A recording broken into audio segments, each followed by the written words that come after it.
Ayun, welcome ulit sa Ask Doc Dex. May nagtanong dito, mukhang worried na nanay ito. Ang tanong niya ganito, may way po ba para malaman kung naninigarilyo na po ang minor? Like yung anak ko po na 15 years old. Halika kayo, pag-usapan natin yan.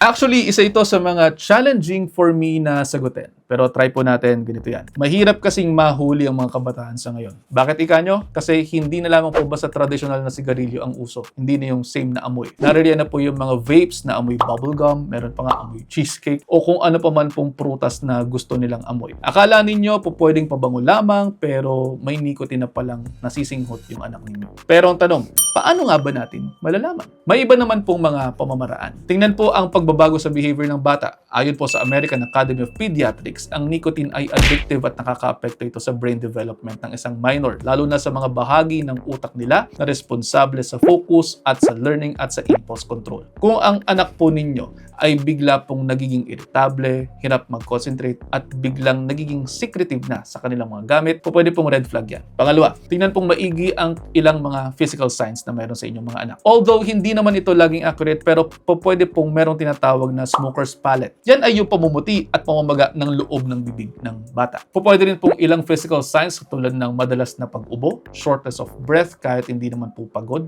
Pwede rin pong nanunuyo ang kanilang bibig at lalamunan. Yang mga yan pwede pong magturo ng smoking behavior. Best na magpatingin sa doktor para makagawa ng assessment. Minsan po kasi may ginagawang assessment kaming mga doktor, mga pediaman o mga family med na ipinapalayo muna po namin ng mga magulang o mga relatives or yung caregiver para makausap po namin ng mas masinsinan. Pwede pong mag-open up yung bata sa isang safe space. Ngayon, baka tanong po ninyo, Dok, may test ba dyan para malaman natin kung naninigarilyo na yung anak ko? Meron po, yun po yung tinatawag na cotinine test. Pwede po nating makita sa ihi, sa laway at sa buhok. Ang cotinine po ay isang byproduct ng nicotine kapag nabi-breakdown yan ng katawan natin. Pwede po yung ma-detect sa ilang labs sa Pilipinas. Nananatili po ang cotinine sa loob ng katawan ng ilang araw o ilang linggo, depende po sa dalas ng paggamit ng nicotine. Again, best pa rin po na umamin ang bata o i-admit ng bata ang kanyang mga risky behaviors. Hindi basta kuha-kuha lang tayo ng ihi ng bata tapos ipapatest po ninyo. Maganda pa rin po na magkaroon ng open communication kasama ng inyong mga doktor para mapag-usapan ang mga risky behaviors na ito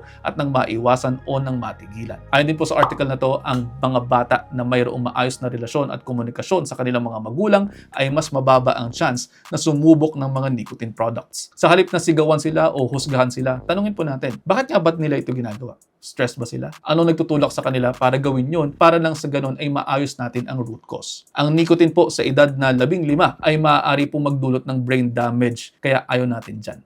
Pwede pong madamage din po yung logic center ng utak nila. Kaya naman, protektahan sila, hindi sa pamamagitan ng pananakot, kundi sa pamamagitan ng tamang impormasyon at paggabay. At ayun, sana po may natutunan kayo dito. Kung mayroon man, pakishare sa mga kaibigan, baka sakaling mas marami pa tayo matulungan. See you ulit next episode. Ingat.